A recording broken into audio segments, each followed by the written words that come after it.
I'm feeling pretty good myself. My wife and I just got finished celebrating our 1-year anniversary. So how about that? Yeah, thank you. It's actually a really cute backstory to our relationship. See, when I was 17, I was babysitting this girl who was 14. Relax, it's not a creepy story. It's not a To Catch a Predator sort of story. It's just, she had this crush on me. And she was really sweet and really cute, like really cute. Like one of those 13-year-olds you see that don't look 13. And you're like, damn, why didn't they look like that when I was 13? Okay, the story's starting to sound creepy, but it's not. Nothing happened. It's just when I went away to college, she gave me this Hallmark card, and in it said, call me when I turn 18.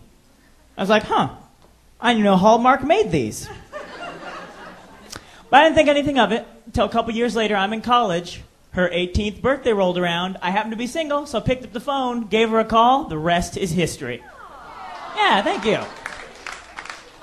I married someone else because that skank never called me back.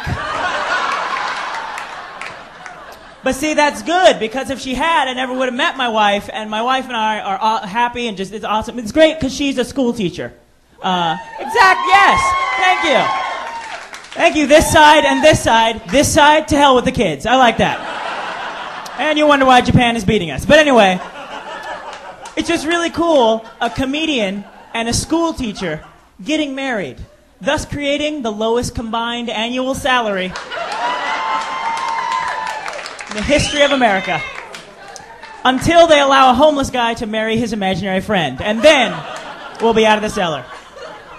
But I remember before we got married, my friends were coming up to me and going, are you guys going to do the money dance at your reception? I'm like, are you kidding me? If we have to, she's getting on the pole. We need cash. Re-registered for groceries. We're not a power couple. Do you understand what I'm saying? And these gas prices are not helping. Gas prices are getting so bad. I don't know if you heard about this.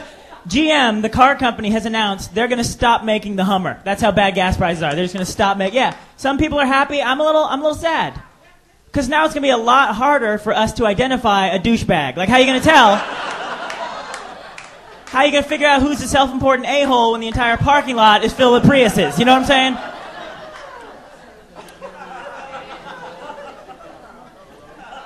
I am glad to be married, though, because the single life, not for me. In fact, I was in a bar the other night, just minding my own business. These two gorgeous women are walking towards me. As they get close, one of them turns to the other, points at me and goes, hey, there's your boyfriend. Then they both start laughing.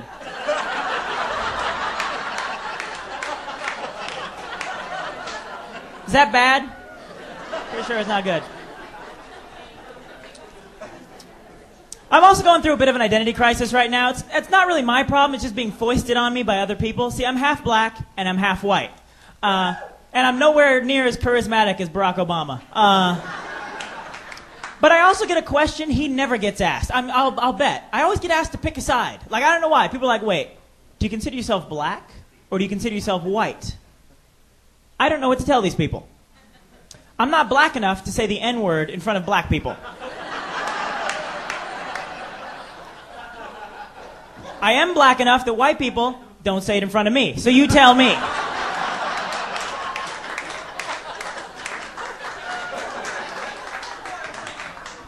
I'm white enough that people feel free to tell their racist jokes when I'm around. But I'm black enough that everybody looks at me to make sure it's okay to laugh.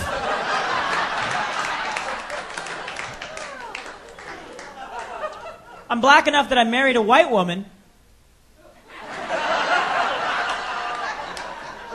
What we do. But I'm white enough that she's attractive, so I don't know.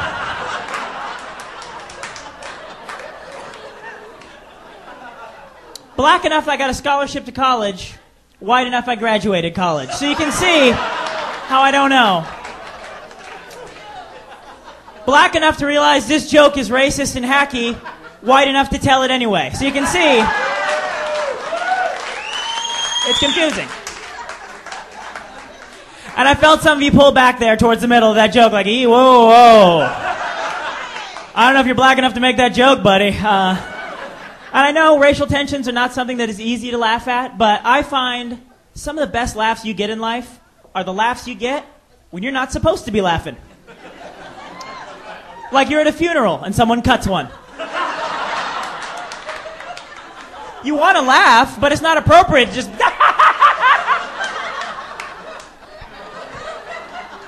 So you got to hold it in, and that makes it 10 times funnier. Just like, Get your Uncle Bob. I had one of those happen to me the other day. Started out tragic, ended hilarious. I noticed someone had run over my neighbor's cat. I know, like I said, started out tragic. Especially for this lady, because she loved that cat. I mean, she loved that cat. Like, she was on her way to become that crazy cat lady in a couple years. You know, like this was a crazy cat lady starter kit, this first cat.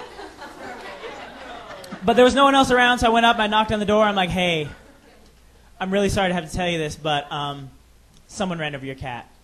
And she's like, oh, how do you know it was mine?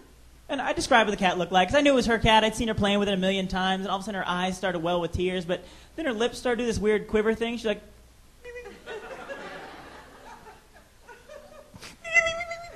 and I was just looking at her thinking, don't laugh. Don't laugh. Keep it together, Babb. Keep it together. And I was doing all right until she's like, what am I going to do without my princess fluffy pants? I started punching myself in the kidney. I'm like, don't laugh. Don't laugh. Finally, she shut the door. I ran back to my apartment, fell on the floor, laughing, tears falling down my cheeks. Oh, best laugh I'd had in like 6 years. It was totally worth running over her cat. Like, I didn't feel bad anymore.